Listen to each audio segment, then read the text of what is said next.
Good evening, ladies and gentlemen. Good evening, great scholars and great leaders. Thank you very much for joining us once again tonight in this Leadership Masterclass, leadership session that we always have every Wednesdays. Same time, same place here. Thank you so much for joining us. My name is Mazwe Majola. I'm from the Worldwide Institute of Leadership and Development. We call ourselves WILD. We develop leaders. We produce world-class leaders. We believe that South Africa needs leaders, needs great leaders. That's why we invest so much in leadership development and in leadership empowerment, because we do believe and are convinced that if we can fix leadership, everything will come to place. We welcome you tonight. I'll be introducing our guests shortly. We'll be talking about a very interesting topic that, will really assist all of us as leaders. We meet here to encourage each other as leaders, to inspire each other, to correct each other wherever possible, because we need to correct each other. We need to admonish each other whenever we don't do things correct. At least there should be a difference between the person who attends this masterclass or a leader who attends these masterclasses and a leader who does not, so that we need to come to a place or a level where we can say, no, you can't do that. Remember that you are our member, you are our own. So we don't do that because we meet every Wednesdays to challenge each other and to correct each other. So thank you so much for joining us. We are looking forward to learn a lot, as we always do. May I welcome our leaders, our regulars, those men and women who are here almost every Wednesdays. Please bear with me. Unfortunately, I don't know what happened again. This is what I always hate, when there is a setting that has shifted that requires admission of people, because I know that it's not right when you come and then you have to wait until you are admitted. We always set it in such a way that when you join, you just join the meeting. So now and then there always be that, and then it just changes itself. But yeah, so yes, I was just saying, welcome to our members, to our regulars. You know that we learn a lot every Wednesdays. That's why we keep on coming here. We are a very busy person, or you are a very busy person, but I'm very humbled and grateful that you always come here as we learn from each other. And a special welcome to those colleagues who are joining us for the first time. If you are here for the first time, a special welcome to you. Please do participate. This is a safe space. This is a safe space. That's where leaders meet, really. This is a community of leaders. So you are a leader, or you are here, it means that you are part of us, you are a leader. Here we've got different leaders from all walks of life. We've got academics from different universities. We've got politicians, members of the media. You've got executives from public sector, from private sector. We've got community leaders, religious leaders. We've got professionals, managers from all walks of life. So this is really a community of leaders where we converge to learn, to unlearn, to relearn, and to co-learn. Because leadership, as we always say, it's a journey. As long as you are still here on planet Earth, we argue that you'll never arrive. That is why we meet here, so that we can remind each other that we are on a journey. It's a journey, it's not a destination. whether you've been in leadership for 20 years. I myself have been in leadership for over 30 years now. So I've practiced leadership. I teach leadership. I'm in leadership space, but I still learn, because as soon as you stop learning, you will be obsolete in leadership. So that is why we meet here, we challenge each other, we get different insights, and then we grow. And I can bet you people who have been coming here have grown so much. So please, you are first time, do participate. Don't be diffident. Don't be shy. Don't hold back. I know that there is that thing of, no, I just want to learn and hear what others are saying. It's important to do that, but also would like to learn from you, because we know that we learn a lot together. Tonight, I'm hosting my dear brother. He's not a stranger at this platform. He has addressed us many a times, and we are always happy when he comes back, because we learn a lot from him. That is why he's a very busy person, but that is why we always go back to him and say, hey, please come. We are together. Let's talk about leadership. And then he will always make time for us. So we are so happy that tonight we are with my father, my dear brother, my friend, my professor, Professor Phinda Madi, Umkanda Kandaba. I know this man a lot. So we're so glad that he's here with us. He's an author, he's a businessman, he serves so many boards, he shares many boards, got a vast experience when it comes to leadership, and he's an academic as well. He's a professor of practice at the University of Johannesburg, but also is a visiting lecturer or rather professor at Rhodes University. As I'm saying, that he's got his own businesses that he runs, but also is an academic. So he's into leadership. He's an author, has written very interesting books. And then the one that is the new from the box. And we are so happy that we'll be hearing from it here, from the author himself, so that by the time it hits the shelves, we are there to buy it. The book. It's about. I'm sure he will introduce it. But the topic tonight is Africa needs the leopard way of leadership now. So it's someone who was there during the formation of Black Economic Commission. He participated there. He wrote a book then around employment, BE, Black Business Commission. We was there, and he's also revisited that that area now in terms of what happened at that time and what is happening now. But I'm not going to talk about all those things, because he's the one who's going to unpack what is this leopard way of leadership?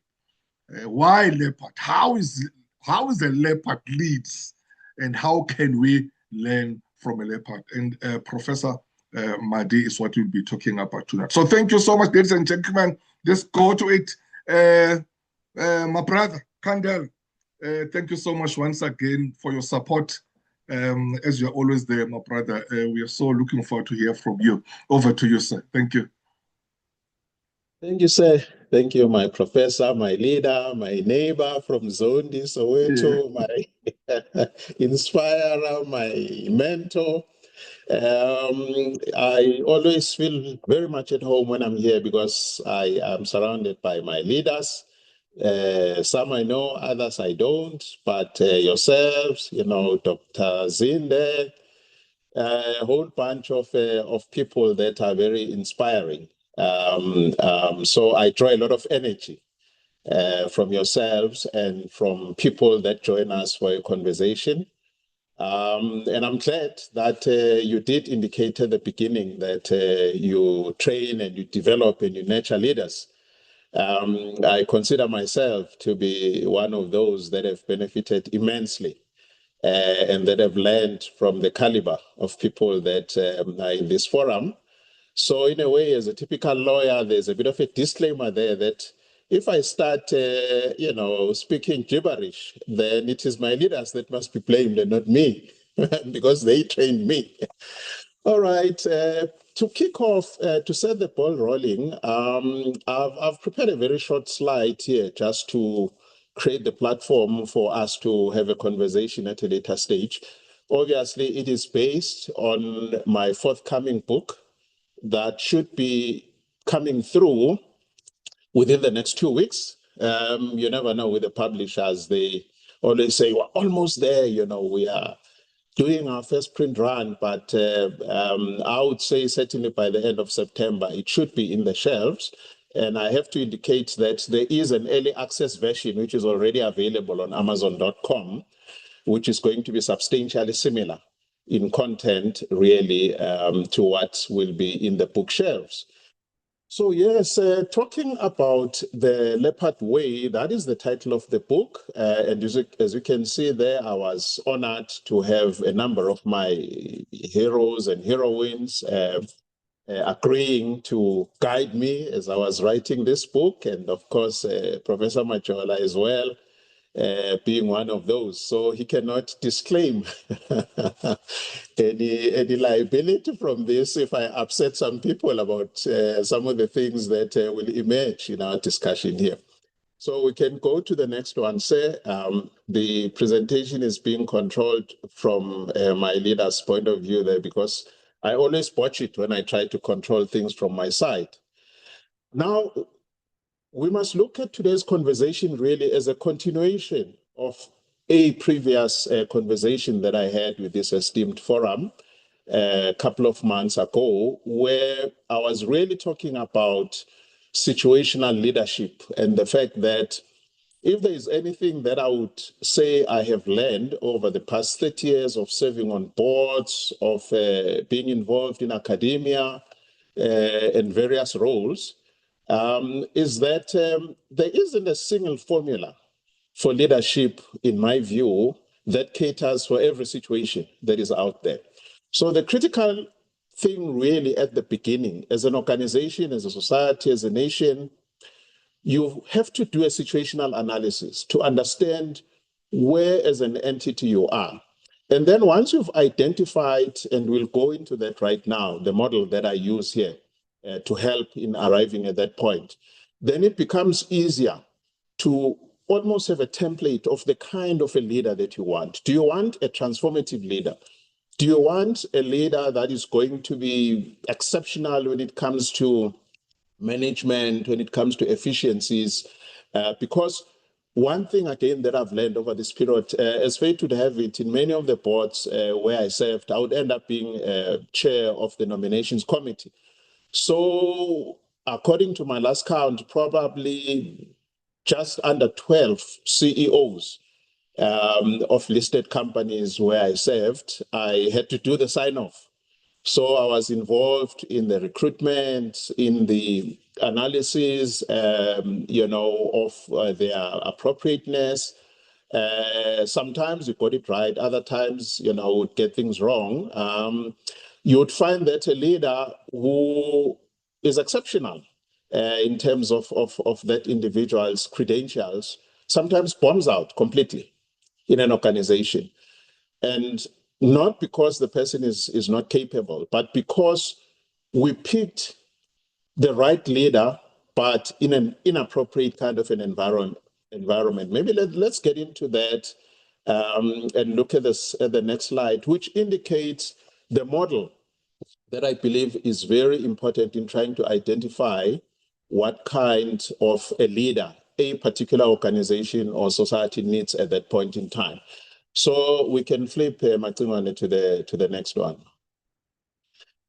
So that schematic that you see there, it actually comes from a book that was written in 1973 by an academic called Dr. George Ainsworth or Ainsworthland. And he came with this model, which was very controversial at that time. And when I became aware of it the first time, I must say that I also had my own doubts. But interestingly, over time, I've always found myself coming back to it and finding it being vindicated in terms of trying to explain some of the confusing situations that, as a leader, one finds oneself being involved in. Now, the theory that Dr. Ainsworthland was positing here was that every society, every organization, indeed even an individual for that matter, every living organism as such, goes through certain phases.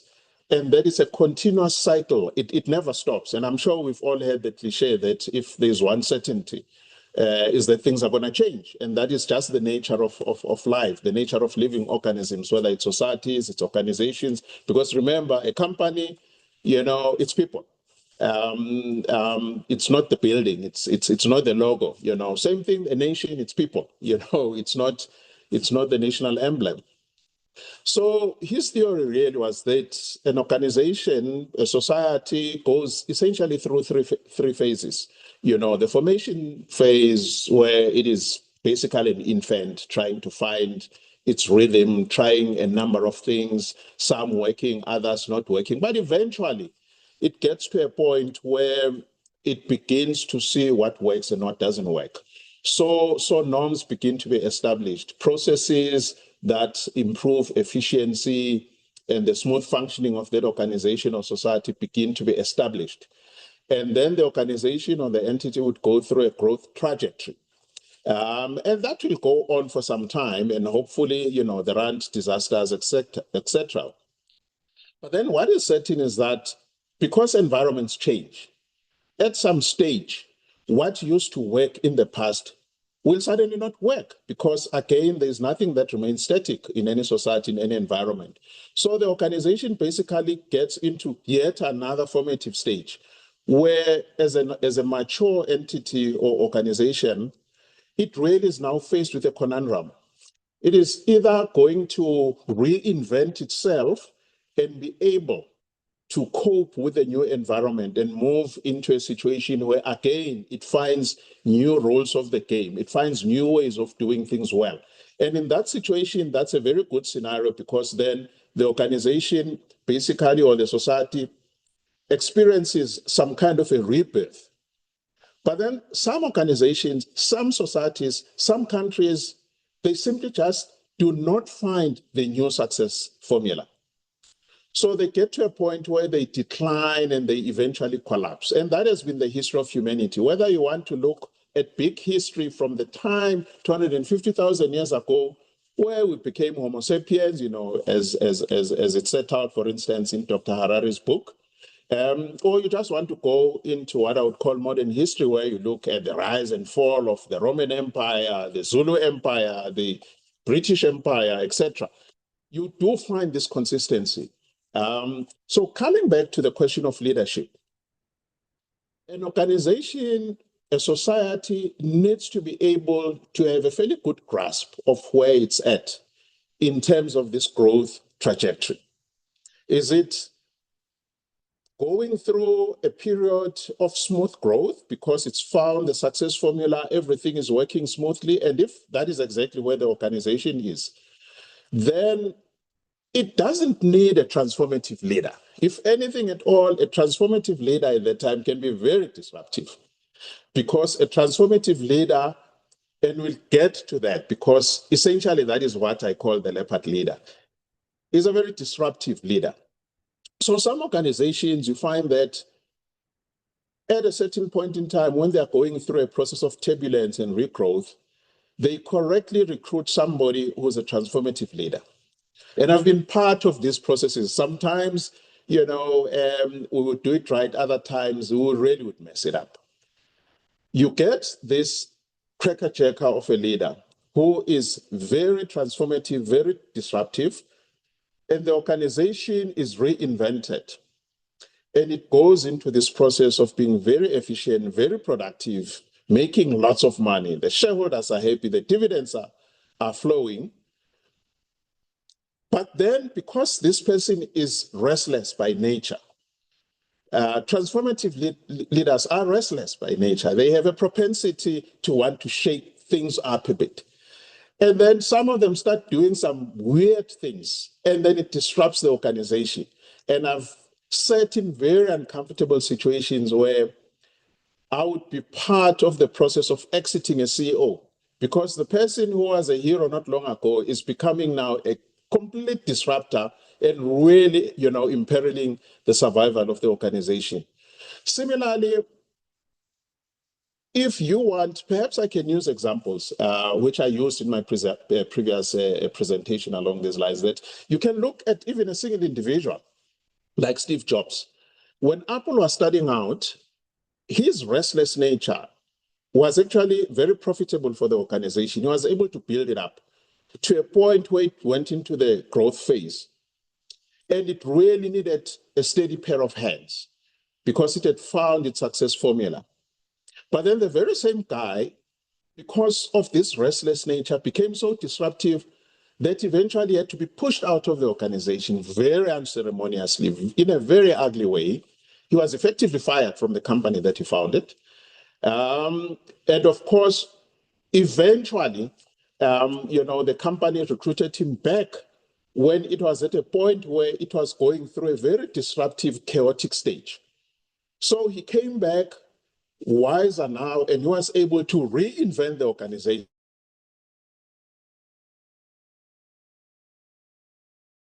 Reduce, for instance, the number of product lines, I think from 12 to about 4. And the irony is that even today, for all intents and purposes, the Apple computers that we see, or the Apple company as it is now called, Apple Corporation, it basically is still the one that was rebuilt by Steve Jobs. I mean, if he was to wake up today, you wouldn't find a single product that he wasn't there in its formation.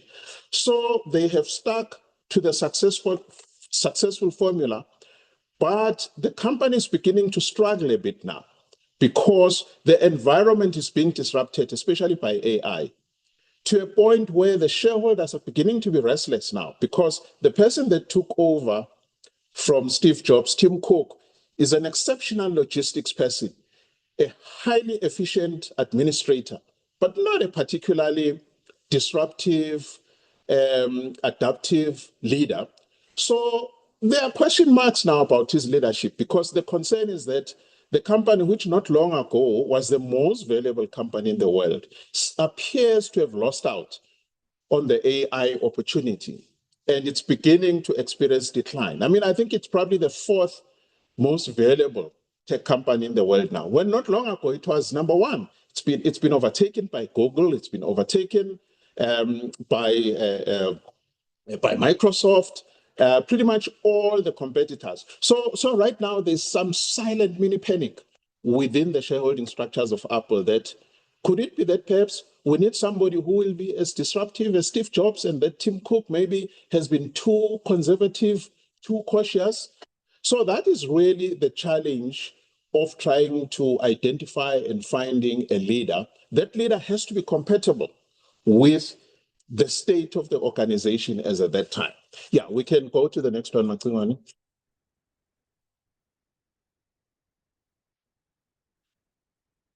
Yeah, so my reading, and I'm sure that a lot of my colleagues would agree with me on this one, my reading of South Africa's situation in particular, and of course, even the continent at large, is that we really are in the middle of this VUCA situation that people talk about, VUCA, volatile, uncertain, complex situation, where really, as a country, as a continent, we have to redefine ourselves. Now, in a situation like that, whether you're an organization or you're a country, you really need a very transformative, almost disruptive leader. And we'll go to the elements, and I'll come back to why I used this metaphor of the leopard. So that is really the essence of my presentation today, to say when one does a situational analysis of the country, of the continent, I would even say, especially since the advent of our friend in the White House, Mr. Donald Trump, that probably the whole world has become very volatile in terms of global trade, in terms of geopolitics. It's become uncertain, it's become complex and ambiguous. One day India, for instance, would be told by Trump that we love you so much, we are only going to levy tariffs of 5% on you. And then a day later, because he's been upset by something, and then he ramps it up to 50%. Now, imagine if you are a business leader in that environment. Let's go back to Tim Cook, where most of his manufacturing has been happening in China. And you've got this toing and froing when it comes to tariffs, etc. Now he decides to relocate to India, to relocate most of his manufacturing to India in order to circumvent the tariffs. And then, a couple of weeks later, Trump wakes up and says, well, I'm levying 50% on India. So suddenly Tim Cook doesn't know what to do anymore, because the savings that he was hoping to get by relocating manufacturing there, it's all been upended. So this is the kind of environment in which you operate. As a country as well, we find ourselves in a situation where we seem to be going nowhere. The country seems to be rudderless. It seems to be leaderless. Our leadership is conspicuous by its absence. There's chaos. There's lack of vision.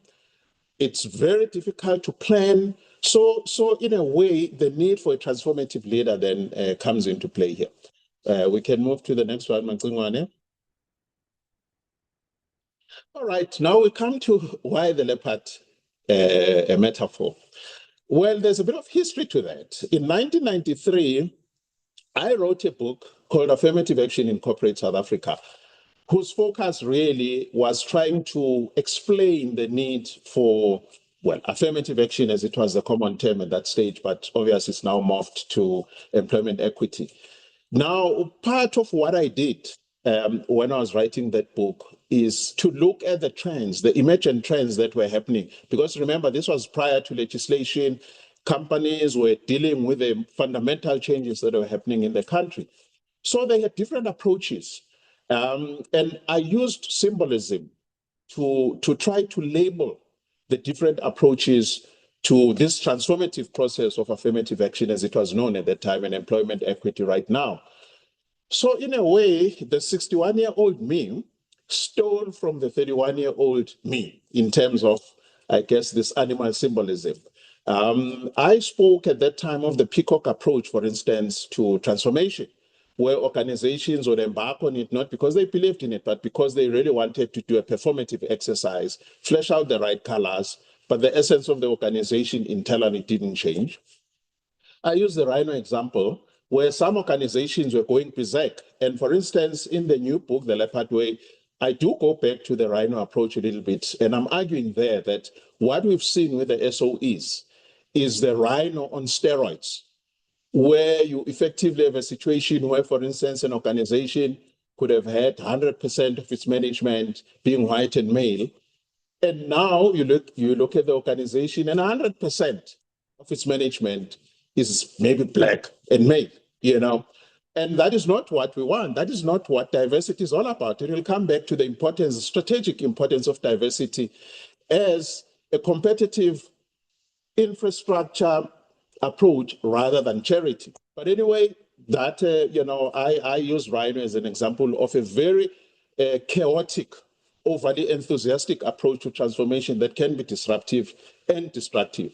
The chameleon approach at that time, maybe before I get to that, because I was using that as an example, the tortoise approach, organizations that would become very defensive in their approach to transformation and affirmative action, they would move very slowly, very stubbornly, refusing to be transparent and to be accountable. And on many occasions, when there were questions being raised about their commitment, they would literally withdraw into their shells and become impenetrable. So there was also another trend that I observed at that time. And then, of course, I was advocating at that time that the chameleon approach, in terms of its adaptability, the capacity to take whatever colors that you need in order to prosper and thrive in a particular environment. I was arguing that it's not the perfect approach, but it's probably the best one, because the organization adopts transformation because it is necessary for it to thrive. And that's how organizations need to look at transformation. So now, when I started working on this book, initially I thought I was going to be doing a almost new edition of the 1993 book. But of course, as I wrote it, and with the benefit of the 30 years of serving on boards, of lecturing at universities, and of course, various interactions, what I've learned over the period, it became very clear to me that the issues had gone way, way broader than just affirmative action or diversity or employment equity. And that really, at the heart of it all, it's a question of leadership and the attributes that are required to ensure that a society and an organization functions normally. So in the process of doing that, there's a new animal that popped into the lexicon, which is in the book, and I use the panda, where one sees organizations that seem to have the right color, in terms of, I guess broadly you would say black and white, but they are very languid in their approach. There is very little that is cutting edge and transformative. It's almost some version of the peacock approach, but it's not as overly flamboyant as the peacock approach was in the early 90s. The Leopard Way is the metaphor that has emerged and that I'm now pushing for, where I'm effectively saying what we need is an approach that is very adaptable, that is very focused, that, like the leopard, doesn't roar, but it pounces. It becomes productive. It becomes focused. It becomes adaptable. And perhaps, Matungane, you can go to the next slide where I get into the DNA of the Leopard Way. So the book talks of the 5 pillars or the 5 attributes of the Leopard Way or a leopard leader. The first one, which may look like it's a bit of a cliche, like a blinding glimpse of the obvious, really, it's diversity. My argument is that any leader who is surrounded by people who think and look like you are denuding your capacity to be productive, to be effective. That you need the diversity, and there's a whole raft of studies that I refer to in the book, which were done across, major institutions in the world, Harvard, major consultancies, McKinsey, etc., which prove without any doubt that diverse leaderships in organizations tend to achieve more than homogeneous one. So it becomes very important for a leader to ensure, almost to force diversity into your leadership structures, because it gives you a 360-degree view of the terrain where you operate. If you have homogeneous, for instance, one of the criticisms that are being leveled right now against Apple, and Apple is trying to address it, but in the last AGM, it was a major issue. The shareholders were very uncomfortable about the fact that if you look at Apple's competitors, Google, Microsoft, you see a lot of diversity in the leadership of those organizations. I mean, Microsoft and Google are led by people from India, people who were born in India. And if you look at the rest of the executive structures, they are very diverse. But if you look at Apple, I know they're trying to address it now. They're beginning to look a bit more diverse. I watched the presentation last night, and you can see that they are trying. But whether they are behind the curve, of course, only time will tell. But the criticism here has been that one of the reasons why Apple finds itself at a point where it seems to be losing out, it's because it's been very homogeneous. If you look at the structure of Apple and you compare it over the past 5-10 years to the structure of Google and Microsoft and other competitors in the same space, Apple has been very homogeneous. So in a way, they are paying the price of not being diverse. The second element of the Leopard Way is audacity. That in a situation, in a VUCA situation, VUCA, there is no place for timidity. The leader needs to have audacity. The leader or a leader needs to have the capacity and almost a daring attitude to go sometimes where angels fear to tread. So one of the criticisms that have been leveled, for instance, on our current leadership, in particular our president, is that he is so cautious that he doesn't want to upset anybody. He doesn't want to say anything that is going to rub anybody the wrong way. He doesn't want to act when he needs to. He doesn't want to pounce when he needs to. In other words, he seeks refuge in almost doing nothing, just coasting.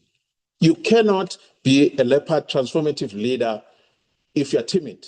There is a saying, a Kikuyu saying, which unfortunately, and my colleagues from Kenya, or at least the Swahili speakers broadly, will forgive me here. I don't want to butcher that particular saying, but the essence of it is that the path of the leopard is not for the timid.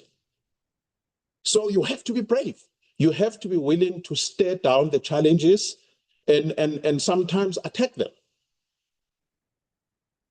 The third element out of the 5, I actually put out a newsletter today, early in the morning, where I'm addressing this one in particular, our LinkedIn newsletter. And I talk about this one as the most difficult one from a number of angles. Firstly, if you are trying to pull in a leader, I mean, I've been in situations where we would recruit a CEO, for instance, and this CEO's credentials are beyond question, eminently qualified. The temperament, the thinking, emotional quotient, and everything appears to be fine, both the EQ and the IQ. But then, after some time being in this powerful position, then the CEO begins to do some very strange things. Cutting corners, playing with, people's lives, numbers, engaging in inappropriate behaviors and relationships. So integrity is very difficult to I don't know, perhaps there may well be some of our colleagues here, clinical psychologists and maybe people in that particular space who believe they've developed a tool to identify, even before you recruit a person, before you vote for a person, whether this person has got integrity. But it's very, very difficult to see that way ahead of time. But it's also difficult on the part of a person who's in a powerful position. That's why it has been said that power corrupts, but absolute power corrupts absolutely. Because once you're in a position of power and authority and you've got access to resources, there's a lot of wrong things that you can do and get away with. So in a way, you need to self-restrain. You need to have the capacity to say, although I can ruin that person's career because I don't like what that person said during the EXCO meeting, but you restrain yourself and say, I'm not going to do that. Why? Because I've got integrity. So it really is a very difficult and complex one. But if as a Leopard leader, you don't have integrity, you morph from being a transformative leader in a positive way into becoming a monster. So you morph from being a leopard to, I don't know, a dragon or whatever monster you can think of right there. And we've seen it happening again and again and again in the corporate space, of course, in the political space, where power completely changes people. And the temptation to do and the capacity to do harm is there. It is only yourself who can restrain yourself. But of course, it never ends well. And I do mention in that article some of the examples where really, almost invariably it ends tragically. There may be a sense of invincibility at the time when you are on top, when you think that you are the master of the universe, but it never ends well. I can only visualize what was going through Marcus Jooste's mind, as he put a gun in his head. I mean, this is the guy who used to have the South African markets at the palm of his hand. He had them eating from his hands, But then he was up to no good. And eventually he dies lonely on a rock somewhere in the Hermanas, pulling a trigger and dying tragically. So it never ends well. It's a difficult issue. Then the two I'm going to be fairly quick on it because we're beginning to have time constraints here, and I think they are self-explanatory.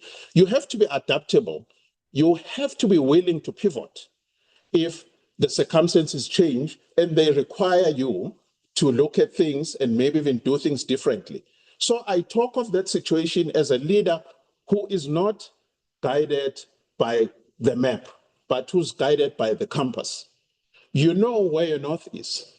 So you may have to change course, change the route, but you still are going where you set out to go. So adaptability becomes important. And there are many examples of organizations and leaderships that eventually collapsed because they looked at strategy as religion, something written in stone, codified. I'm not going to change this thing. I'd rather die with it. And then, of course, the last one, which again sounds obvious, productivity.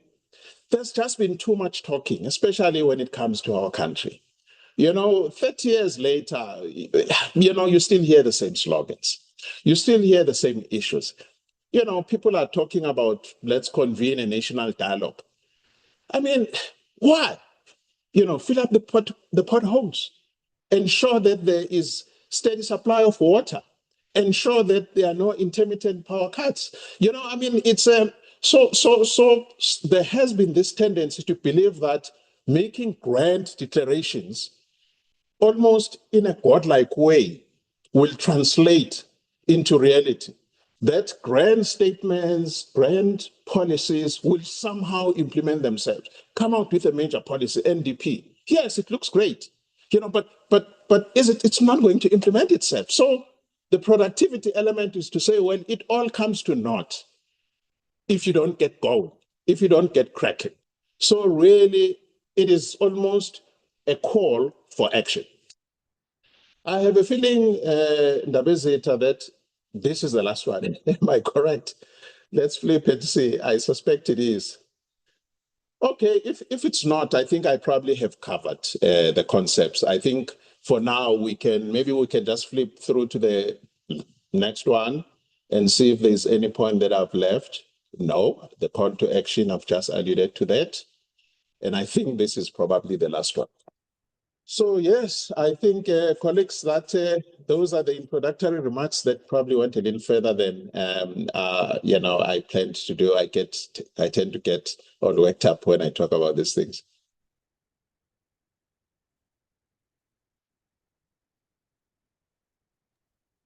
Wow, perfect, my professor. Perfect. Thank you so much for reminding us. Yes, this important model. It is very, very important.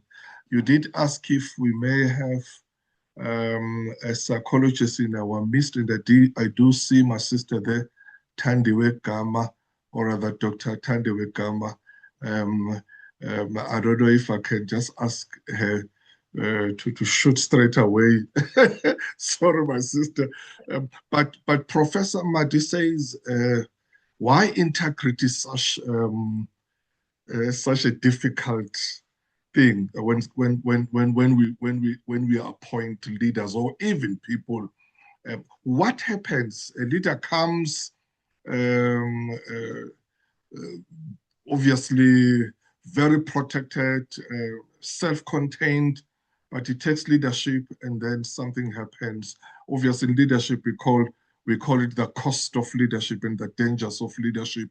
What exactly someone must be looked at that now. And it's something that Prof Madi, and I always argue that we don't really focus much when we teach, especially the youngsters and the emerging leaders, that in leadership, the parents, those things that you must look after, that you must really protect yourself, otherwise you lose it. Dr. Gama, my sister, any thoughts there? Hey, Prof. Good evening, all leaders. Thank you, Prof. Prof. Mzwake just complimented Prof. Mzwake for the metaphor in leadership, using the leopard as a metaphor.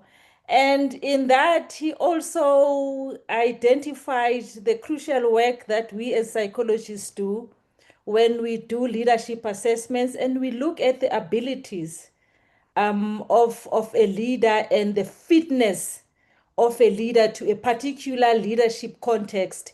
Which skills will he need to tap into? Which approaches would be more befitting and beneficial to the context that he finds himself within? And I must say, as he did that, I did sort of indicate with clapping of hands to say, yeah, here's someone recognizing me and my skills there. But yes, I think you're quite right. A leader is as good as the context and the abilities that he taps into, that speaks volumes in terms of what he can achieve or what she can achieve at that time. And I think the metaphor of a leopard, I couldn't help but just smile to say, look, I know when you speak to someone and say, using the leopard, when talking about leadership, the initial instinct or someone's response could be, oh, why? Wouldn't that leader be just this leader that nobody can relate to or nobody would want to be around? And yet you have sort of brought forth certain sort of discussions to say, look, when we talking about leadership as in a leopard of diversity, adaptability, as you mentioned them. And for me, I found that very striking and thought-provoking in a sense, because then what we do when we assess leaders, and this is something that I'm certainly going to take to my panel of psychologists next time we're talking about leadership assessments and leadership development, to say, now we need to start developing leopards in leaders. How we will do that, I don't know.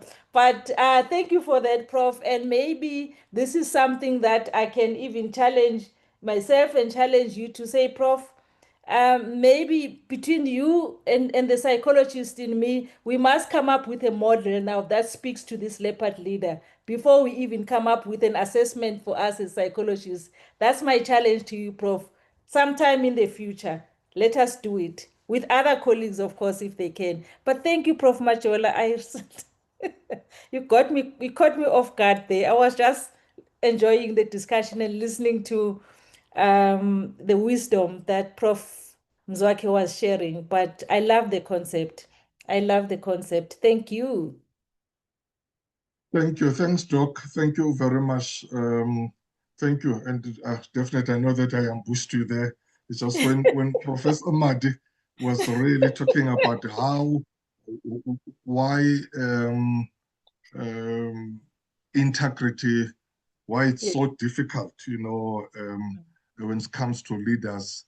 And then, yes, I thought that, yeah, we do have psychologists in our midst, but you're right. Maybe it would be a great project, Professor Madi, if maybe you, Dr. Gama, and other colleagues that you can find that you may already in future put something together, a model, and look at this Leopard Way, even in how you appoint leaders or managers and how you maintain them and grow them in a Leopard way, because as you mentioned, there's so many challenges there. Thank you so much. Any thoughts there, Prof Madi? And then, ladies and gentlemen, we can engage with the speaker. So please, you are most welcome to ask questions or make some comments there. I see Dr. Silo Libya. Probably let's take Dr. Silo as well, my professor. Then you can respond to both of them. Over to you, Doc. Dr. Silo. Okay. Good evening, Prof Majola, and good evening to Prof Madi. Thank you for a very good presentation. And evening to everyone. It's for the first time I attend. I think due to time, I've been given this invite many times, but today I finally made it. For background check, I'm Dr. Silo Lebe. I'm the CEO of Matibidi Hospital. I'm a medical doctor by profession. I've been a CEO for the past 5 to 6 years in 3 different hospitals. For record sake, basically, I love going to do game drives, and if I go for a game drive, I don't find a leopard. For me, it's a loss, you know. So basically, I want to say I love the metaphor as well, but then I put it into reality. There's two things that I want to comment on when you're talking about a leopard. One is their success rate in terms of hunting; it's almost 100%. They are almost always successful when hunting. So that just shows how powerful they are in terms of their hunting skill. But then how they do it is they kind of sneak. They are very patient when they go for their hunt, and eventually they will grab it. So for a leader to have such a metaphor, I think it's very, very powerful. And lastly, what I want to comment on them is they're mostly living alone. It's very rare you'll find 2 or 3 leopards. Most leopards, they live alone and they're very territorial. But then the success rate of their hunting makes them to be the surviving. They survive for a very long time because of that. So I think as a leader, if one is to learn from their actual character and become a leopard leader, I believe, Prof Majola, we will have a better South Africa. I'll see South Africa as the first world, moving from the third world to the first world within the coming 5 years, if it's to get such leaders. So I must say it's a very good metaphor that they use the leopard. There's quite a lot that I can say about it, but then I just felt, it's a very good example. It's one of the best animal that I always see myself in it as a leader. I always aspire to live like a leopard. So yeah, it's a very good presentation, Prof Madi. Thank you very much. Well, thank you. Thanks, my brother. Thanks, Dr. Libia, and great insights there, Prof Madi, especially when it comes to the qualities of patience, because really, you just go there. Because I was noting because I like Dr. Sino, I love that nature reserve or that where I'll just go and look and just look at these animals, and you can just watch the leopard, how patient it is when it's aiming or targeting a prey. It's not rushing like others that go all over the place, but when the target, when it hits, it will get there. And I want to acknowledge my 2 leaders there, Sam Tima, and I also saw Dr. Mangisa. But before we come to you, gentlemen, can we ask Prof Madi to respond to these previous colleagues? Then we'll take another round. Prof Madi, over to you, my brother. Thank you, Prof. I think that Dr. Libia, hit the nail on the head. Actually, he explained the metaphor better than I could. In the book, obviously, I do expand quite a lot because I knew that at first glance, it strikes people as a bit of an anomaly.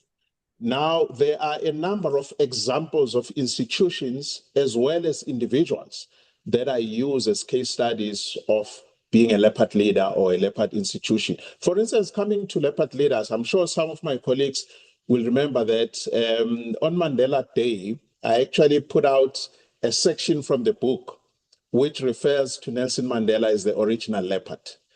And I went to town explaining the Mandela who reached out in 1985 to the apartheid regime to start negotiations. That, yes, there's been this narrative that, betrayal, etc. But again, you're talking about a leopard there who, for almost 30 years, was perched high on the tree, studying the terrain thoroughly, absorbing it. And when it was time to pounce, he pounced. He reached out not from a position of weakness, but from a position of strength. And that is why he was able to dictate the pace of the transformation of the country. And that again, he was audacious. Because remember that when he was reaching out, he did not have the permission from some of his leadership, especially from Lusaka. And some of the leaders were saying, hey, what is Madiba up to? Oh, what is he doing there now? But then again, that is the essence of being a Leopard leader. The capacity to judge when it is time to pounce and not to look around you and seek refuge in being part of the herd. We always hear these leaders saying collective leadership. I'm still consulting. I want consensus. Please, let's have a dialogue as a nation, that sort of thing. But that's not a Leopard leader. Audacity is part of it. So it was audacious of Mandela to reach out, again, having studied the terrain. So in a way, the irony is that he realized that those that had jailed him at that time were in jail themselves. So he had to unjail them. So the irony of the jailed, unjailing his jailers, if I have to play with the words, I mean, that is the essence of Leopard leadership. You look at Deng Xiaoping. Mao Zedong dies. Deng comes back from exile after having had a fallout with Mao Zedong. He gradually takes over power in China. China at that time is almost an economic basket case. He looks at the terrain. He realizes that in order to restore the glory of this great empire, remember, China is the only surviving civilization for 6,000 years. So this has been a great nation before. He looks at the terrain and he realizes that we cannot be imprisoned by dogma. So what does he do? He says, we're going to do communism our way. Look at China today. Look at China where it was when Deng Xiaoping came into the picture. Again, he had a lot of opposition.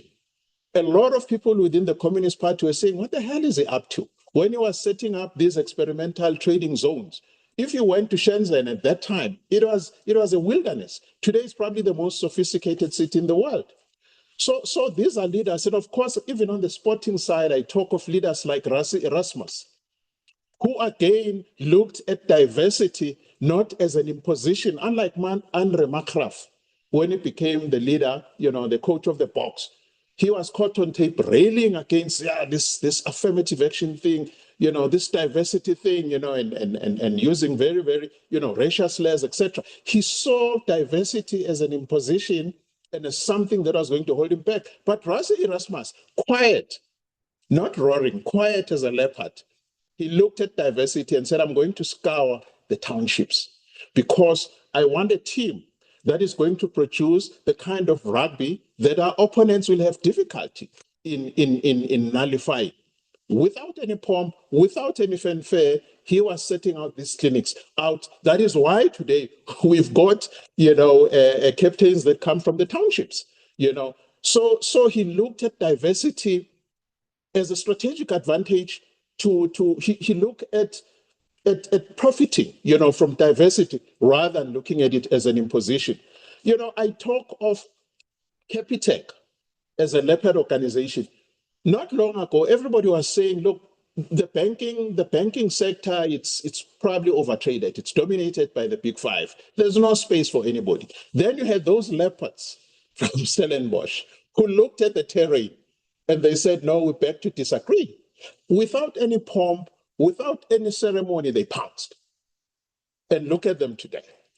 That is Leopard leadership. So yes, absolutely. And I'm glad that the essence of what Leopard leadership is all about, is being so well explained, by colleagues like Dr. Libby. I really, really appreciate that. Perfect. Thank you. Thank you, my professor. I'll take my brother there, Sam Tima, and he'll be followed by Dr. Chuma Mangisa. Over to you, my brother, sir. Thank you, Prof.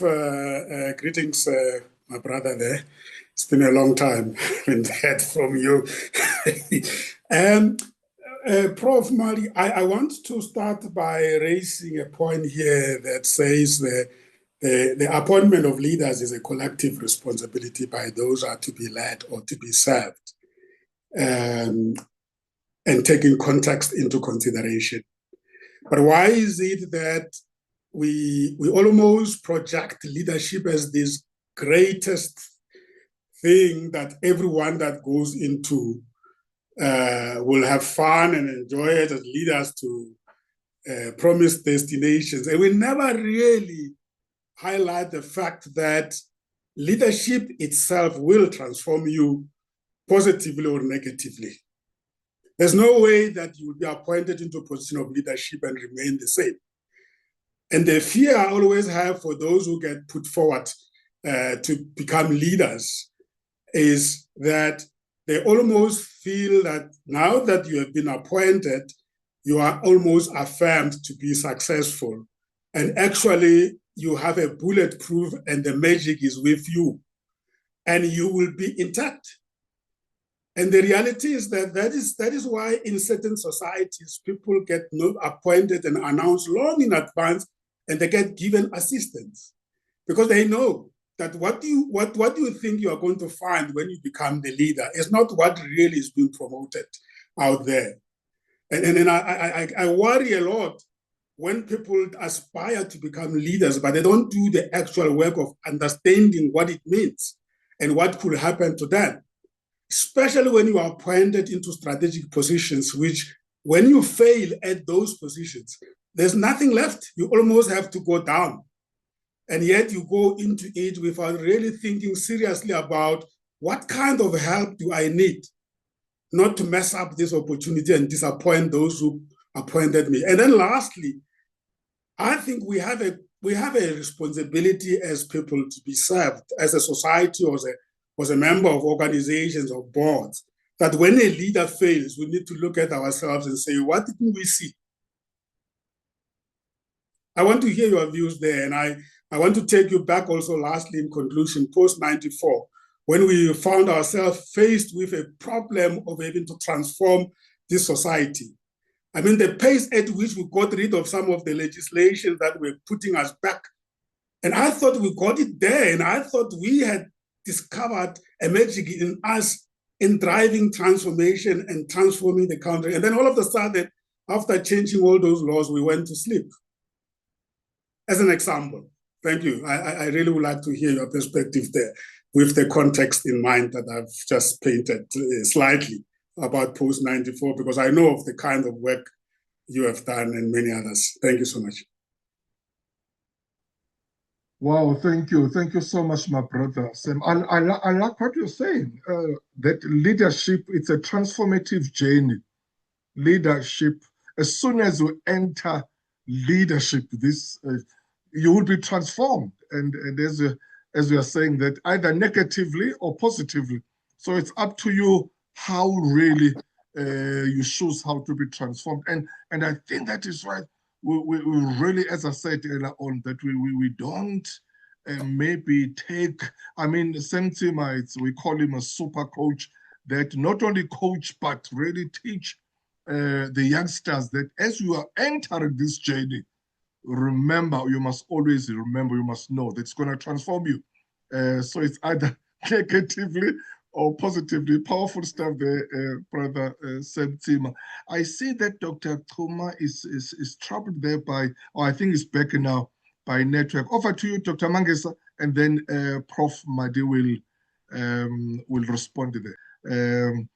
Probably while we are still getting back, maybe you may want to respond there, my professor, from what Sam Tima saying about this transformative journey, but also post-94, some developments there. Over to you, Prof. Thank you, Matengwane. Hey, it's great to see you, my brother. It's been a while. It's amazing how quickly time flies. But I'm glad to hear that you are as sharp as ever, and it's always been an honor to interact with you. I think you've said so many truths there that I'm not even sure where to start. So perhaps let me try to respond in as succinct a way as possible.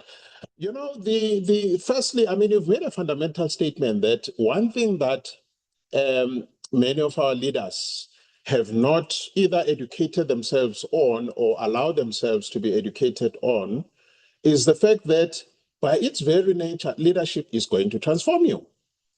That is why, for instance, there has always been this truism that power, which of course is leadership, because, you know, power and leadership go together. You know, if you're a leader in inverted commas, but you don't have power, well, then you're a token. You're not a leader. So we have to assume that you are a genuine leader and therefore you have power. Power by its very nature corrupts, because suddenly you've got access to resources. You can get away with a lot of things.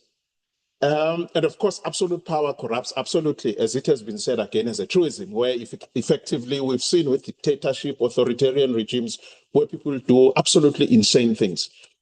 So you try to have checks and balances to ensure that those that are in power are kept in check. In fact, the Greeks had a very interesting approach. I'm talking about ancient Greece. You know, when they were experimenting, especially in Athens, with democracy. When you became a public official, upon your retirement, you will automatically be impeached. That's where the concept of impeachment actually comes from, where you knew that as the mayor or as, you know, whatever public official you were going to be impeached upon your retirement. So you are going to be asked tough questions. So in a way, that was an attempt to restrain people so that they knew that they are going to account. So literally, the day of your retirement, all, you know, the senior elders of Athenia will be sitting in the forum there, and they'll be leveling all sorts of accusations against you, and you would have to respond to those and account. Of course, we don't have anything like that anymore. Probably the closest thing is genuine elections, I guess. You know, if a country still has genuine, uncorrupted elections, that probably becomes a way of ensuring that leaders account. But then sometimes by the time you have the elections, they've stolen the country blind. So, you know, you find that you basically, as an electorate, inherit a share of a country. But yes, leadership does change. And that is why I've said, for me, the biggest challenge, and I'm glad that Dr. Gama has actually acknowledged the seriousness of this, is what tools can we have beforehand to test whether when this individual, when this leader takes up the position, they are going to have sufficient guardrails, internalized guardrails, to ensure that they don't go rogue. In other words, to ensure that at the core of their leadership is integrity, because you can have a very able leader, very technically proficient, eminently qualified, and starts the position or the responsibility with the best of intentions, but as time goes on, they go rogue. Why? Because integrity gets frayed. So that is a very, very difficult challenge. And that's when you see a leader who started out as a leopard morphing into becoming a monster. And that is why, for instance, Steve Jobs eventually got fired, because by all accounts, he became completely ungovernable. He really was, he was going completely rogue. Some people are saying that the same thing is repeating itself with Elon Musk, you know, who was not long ago very visionary, very inspiring, but somehow, and we're not exactly sure whether maybe it's the weight of being the richest human being on earth, you know, somebody then begins to act in a very bizarre way. So that is really a challenge that I think, as my prof here, Macimane, was saying, that we have to find a way of pre-educating leaders and not assuming that these things are self-evident, so that by the time they get into positions, they realize that they're going to have to deal with temptations continuously, literally on a day-to-day basis. And you need to have the voice inside you that says, although I can do this and get away with it, but I'm not going to do it. Although I can do this, but is it worth it? Should I do it? Powerful there. my professor. I see Dr. Mangisa is back. We'll take Dr. Mangisa. And I saw a hand there, Dr. Gama as well seems to want to come back. We'll take those two, and then we will ask the Prof to respond. Over to you, my brother, Dr. Mangisa. Yes, thank you, Prof Majola, and thank you to Prof Madi. This is the fourth gadget that I'm connecting here. I don't know what's happening with the rest of these other gadgets. Thank you very much to Prof Madi. It's a great metaphor indeed, a powerful metaphor, that you have just illustrated, my good professor. Where we are, sometimes we teach leadership, and sometimes we coach those who are in positions of leadership. Now we are talking about a leopard here, an animal that most of us know it of its cruelty. If you are before a leopard and you don't know how you react before it, most probably, as we have alluded, to it, Prof, it will pounce on you. Now, first question is, how do you then demystify the cruelty associated with this animal, the leopard, so that this metaphor is sustainable in terms of wanting to teach, a certain behavior, that we require of, a leader or leaders, for that matter. And then the second question, I am obsessed, Prof Madi, to emotional intelligence, such that one, I don't see it here unless it is embedded amongst the 5 attributes that we have spoken about: diversity, audacity, integrity, adaptability, and productivity. Because where I am of the view that if you are not an emotional intelligent leader, to me, you are not a composite leader. Any observation, any comment on that, Prof Madi? Thank you, Prof Majola. Thank you. Thank you very much, Dr. Mangisa. Powerful there. Can we take Dr. Gama? And Dr. Gama will be followed by, I see a hand there from, can we just take this round, my professor, then we can close after this round. Dr. Gama will be followed by Johannes, and then Johannes will be followed by Dr. Boyane Zwane, and then maybe you may want to just respond to all of them and also give us your closing remarks after. So Dr. Gama first, followed by Johannes, and then would be followed by Dr. Zwane, and then we would give it back to my professor. Over to you, my good doctor. Thank you, Prof. Prof, I actually wanted, when I raised my hand, I wanted to respond to the comment made by one of the leaders earlier, talking about transformative leadership. The fact that when you are a leader, you are bound to be transformed by your position of leadership, which I very much agree, because the reality of leadership is that leadership is also about learning. For me, it's about learning about yourself as a person and as a leader first and foremost, but it's also about learning about the people that you are leading.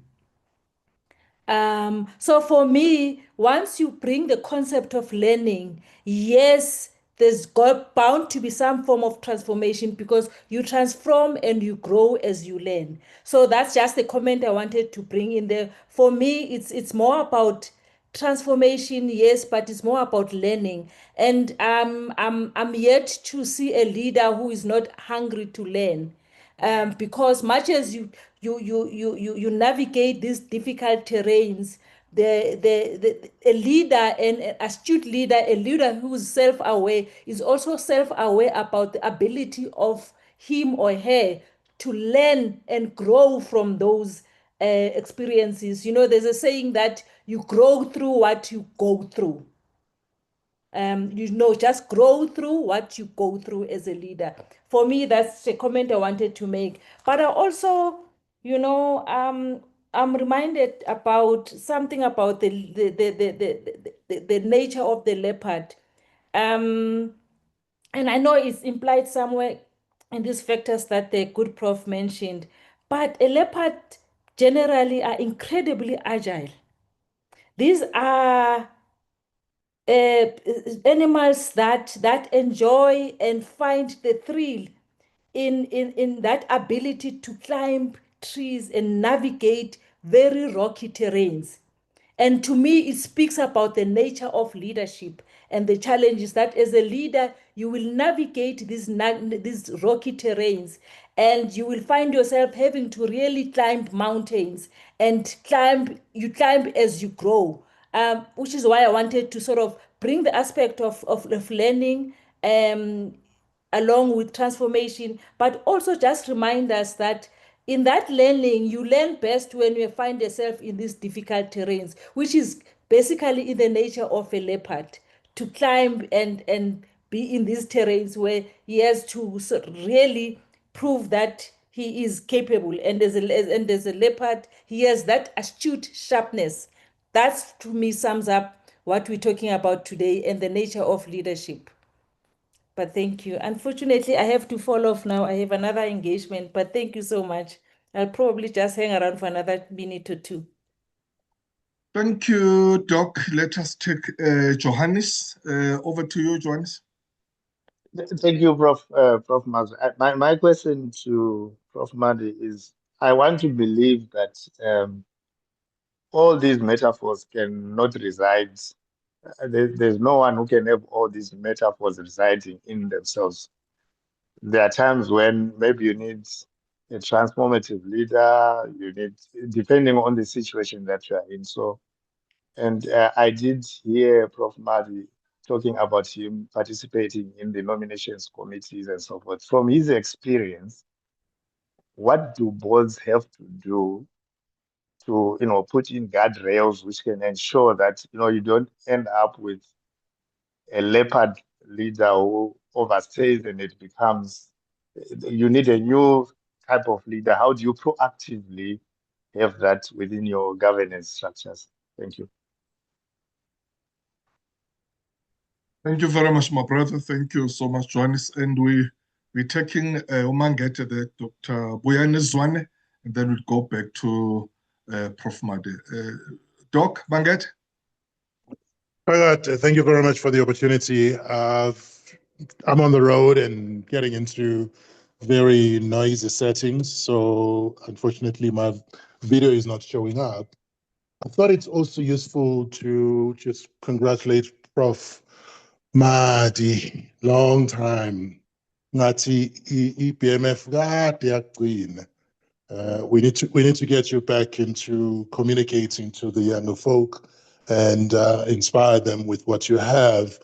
The contribution you gave, which was about leadership lessons from Emperor Shaga, that I found so revealing about African leadership that so many have not really taken into account, and in fact almost have sought to define leadership coming out of Africa from a Western perspective. And what you did was to just position this emperor from an African perspective. And this leopard that you've just presented through to us is a metaphor that I believe really talks to royalty in a big way. And we're thrilled to be able to have that coming from you. I thought I would want to be able to posit something that has to do with leadership that is reluctant. There are many instances of people who get to be thrust into positions of leadership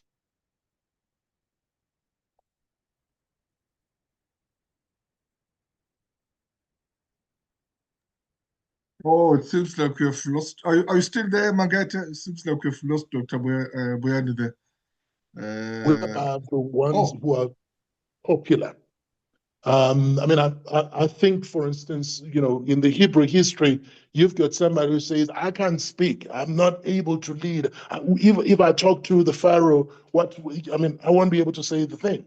And yet it becomes the person who parts the Red Sea. You get to find even the situation we had with Madiba at the first conference held in Durban, and him being thrust into taking on the role of being president, and he refused, despite the fact that he had been engaging with the enemy as early as 1985. But when he was asked to be able to take on the responsibility of leading the ANC and eventually leading the country, he was reluctant. And yet, what he got to be able to present to us was what a single-term leader can do, and the legacy that comes out of taking on the responsibility and the stewardship that is aligned to becoming a leader. And I thought, you know, Prof Madi would be able to just take us a little bit further around that. I mean, I loved your references to the Greeks and Athenia and all of that.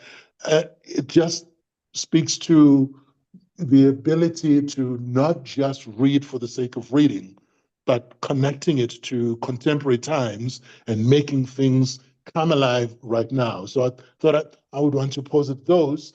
And then, of course, in my own assessment, Prof, what really stands out is very often we've got leadership that struggles to affirm those who are around them because somehow they think they will steal the shadow or they steal the shine. And therefore, they would want to maintain this stature of being the only. And if they get to the top, they would not want to be building succession. We are in this state currently where we look into the oldest liberation movement that has been there. We say, when Cyril goes, who takes over? We don't have natural successors who will continue on the same vein, or we're finding ourselves needing to be scraping at the barrel. We're finding the same situation happening with opposition parties, and they're struggling to be able to give to us a whole pipeline of future leaders. I would like to get some perspectives from there, Prof. Thank you very much, Payat. Thank you. Thank you very much, Dr. Zwane. My professor, if you can just respond there, and also after that, give us your parting shot, and then we close the session after that. Go ahead, Prof. Thank you, Ndabezitha. Let me start with the very important remarks and questions that came from Dr. Mangisa. Let me start around the issue of the appropriateness or otherwise of the leopard metaphor. And Dr. Mangisa there challenged me, and I'm very happy to hopefully admit the challenge, because, of course, part of my agenda, whenever I use these animal metaphors, or even talking about Shaka Zulu as somebody that Western leaders need to learn something from in terms of leadership, there's an element of being provocative, just to generate a bit of constructive debate. Now, Dr. Mangisa mentioned what he referred to as cruelty of the leopard, and I would agree that at first glance, that is the impression that this is a very cruel animal. But then, if we have to unpack a little bit our understanding, for instance, of what cruelty would be, and unfortunately, I haven't got any, access to anything here that can help me to define. So I'll just improvise. Cruelty manifests itself in a situation where you do harm to another person or persons with an intention, with no positive intention whatsoever. So in other words, you just unleash terror on them either because you enjoy that or because you just bear ill will against them. Now, Dr. Libia pointed out that contrary to that perception, the leopard is actually an ultra-efficient hunter. It never goes on a killing spree. There is no record there are records, by the way, of lions, for instance, going just on a killing spree, just for the sake of it. But leopards only go out to hunt, and when they pounce, they ensure that there is minimum pain on the prey. Remember that we're all hunters, even us human beings. I'm hopefully going to have steak after this conversation. There's an animal somewhere that provided that steak for me. So the difference with just being an efficient hunter and just being an unleasher of wanton cruelty is that you unleash the power on your prey just for the sake of it, out of ill will, but with absolutely no productive intent. So taking things from that angle, when one looks at especially the productivity element of a leopard leader, we want leaders that are going to be focused and get the job done. Not leaders that thrive on slogans, that thrive on producing one plan after another, somehow believing that almost in a godlike fashion, when you say there shall be jobs for all, then it will just automatically happen. We've got to roll up our sleeves and get going. In other words, go hunting. You want a leader that's going to pounce and produce and hopefully have 100% success rate. So I would therefore argue that on the contrary, I see the leopard as being efficient and not an unleasher of wanton violence just for the love of it. And I also see, therefore, the emotional intelligence in that the leopard, being such an ultra-efficient animal, will not go out to hunt unless it needs to sustain itself.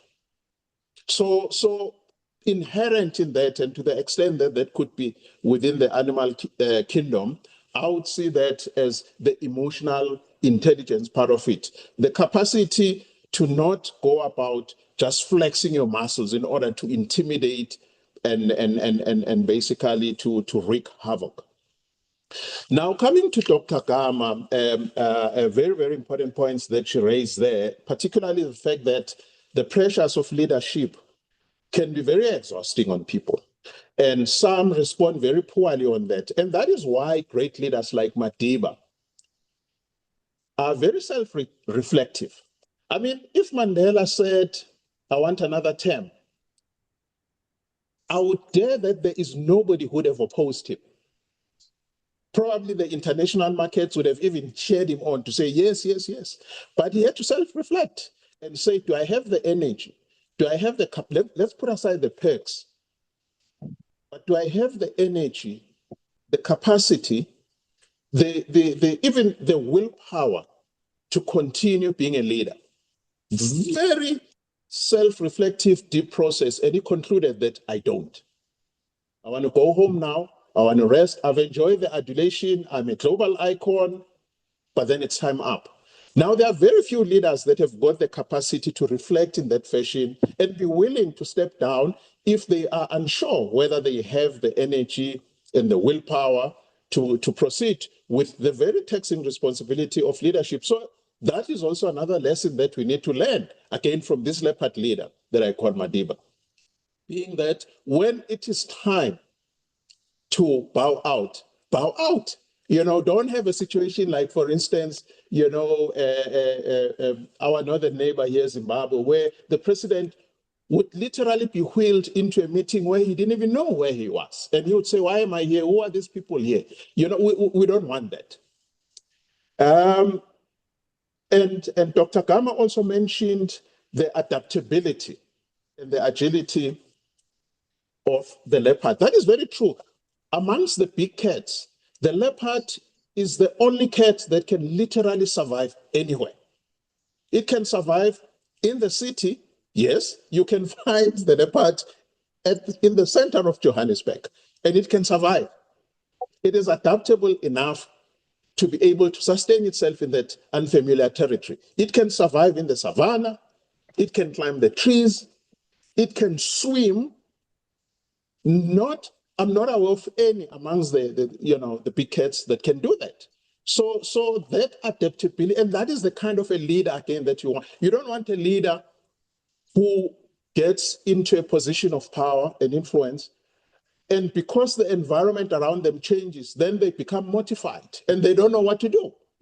Some people have said, for instance, that right now it feels like, as a country, we have leadership that is actually confused, that is not exactly sure what to do. You've got incoherent foreign policy, incoherent economic policy, incoherent whatever policy.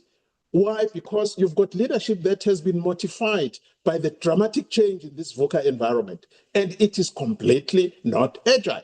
The leadership that goes to meet, the so-called leader of the free world, and when they get ambushed there, they are at a loss for words. They seem not to know what to do, how to respond to that, and they walk out of that encounter almost with their tails between their legs. So again, that lack of agility is incompatible with the Leopard Way. Now, coming to Johannes, you mentioned the importance of being able to acknowledge that, for instance, the leopard leader would not be appropriate under all circumstances. Indeed, at the beginning of my presentation, I actually spent some time talking about a model that I use a lot from Dr. George Ainsworth, which talks about situational leadership. And I alluded to the fact that there are situations where a leopard leader would not be appropriate. For instance, in an environment of high productivity, of certainty, where the rules of success are well established and they continue to produce the goods. You don't want somebody who's going to walk in there as a disruptive leader and start turning the tables upside down. And I have been part of making such mistakes, as chairman of a nominations committee of this or that company, where a company is doing extremely well. Efficiencies have been established, systems are in place, processes are in place, and then you get this maverick, and you saw that even during the interviews, that this guy's a maverick. You get him there, and then he comes, he throws things, upside down, and then suddenly the company is thrown into chaos and disarray. Productivity down, margins down, no dividends, the shareholders are angry, you get insulted during the AGMs. I've been in those situations. So it's very important to identify as a society, as an organization, exactly where you are, and then get the correct leader. And I'll be the first one to admit that the Leopard Way is not appropriate for all circumstances. However, I'm arguing that for now, as of now, Africa and South Africa in particular, it needs leopard leadership. Why? Because we have this VUCA environment, this volatile environment, uncertainty, complexity, chaos, ambiguity. You need a leopard leader in that kind of a situation. And then you also asked a question about what can be done to ensure that people don't go off the rails once they've taken up leadership positions. Obviously, there's a whole raft of laws and regulations, particularly when it comes to public institutions, when it comes to listed companies. You've got, King governance, pronouncements. You've got the Companies Act. You even have some supporting legislation, whether it's PRECA, for instance, the reporting of corruption. In other words, we're not short of laws. We actually have all the laws and regulations. But, and here, I hope I'm quoting Christoph Wiese correctly when he was being asked, but how did you end up in a situation where you've been compromised by a guy like Marcus Jooste? And he said, you can't prepare for a crook. It's so really, if somebody is intent on being dishonest, on being unethical, they believe me, they spend a lot of energy looking for loopholes. So all the laws and regulations in the world will not ensure that a crook does not do crookery.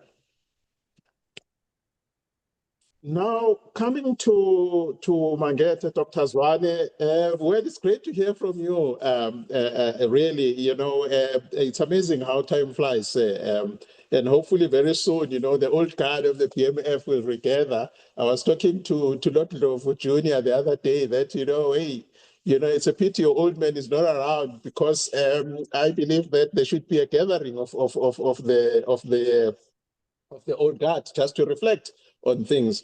But it's so great to hear from you. And I'm glad if you still feel the Shaka Zulu book still resonates with, your view of leadership as it stands today. And of course, you've correctly pointed out that in all societies, whether you're talking about African or Asian or Native American, both North and South American, only royalty is allowed to wear leopard skin. Now ask yourself, why? Why? In fact, in ancient times, you would be killed as a commoner if you were found to be wearing the leopard skin. Unless, of course, you had been decorated as a brilliant soldier, a brilliant general. So there's a lot in that. Why is it that only royalty in all societies was allowed? Only royalty and decorated individuals were allowed to wear leopard skin. That says a lot. And then I think this is the last point around the question of reluctant leaders that overstay their welcome. Again, this comes back to the question of integrity. And I really, really hope, and I hope, and Dr. Kam, I'm glad that you are still here, because we have to find a way, and I don't know what mechanism can be applied, to see either as citizens or as nominations committee to somehow be able to pierce the veil and see that we're dealing with somebody who's going to go off the rails here.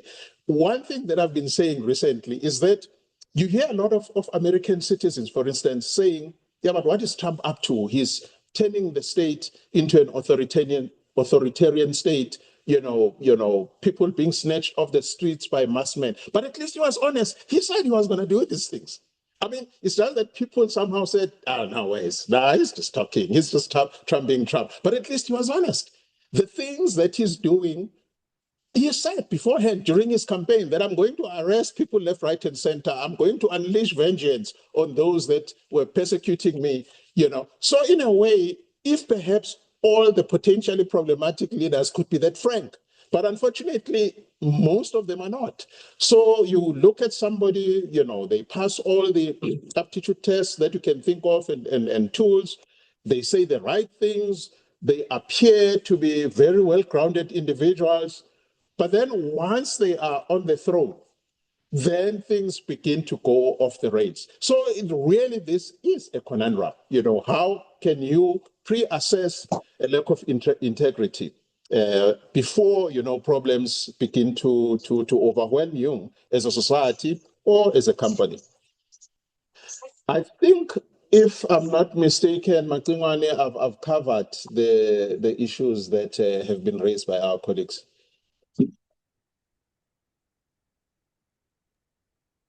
Thank you. Thanks, my professor. Thank you. Any parting shots there before we close?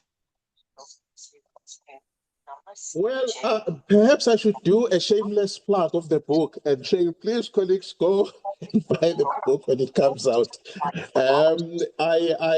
Of course, I must say in all seriousness that for me, writing this book has been different in a very big way from the previous 4 that I've written, because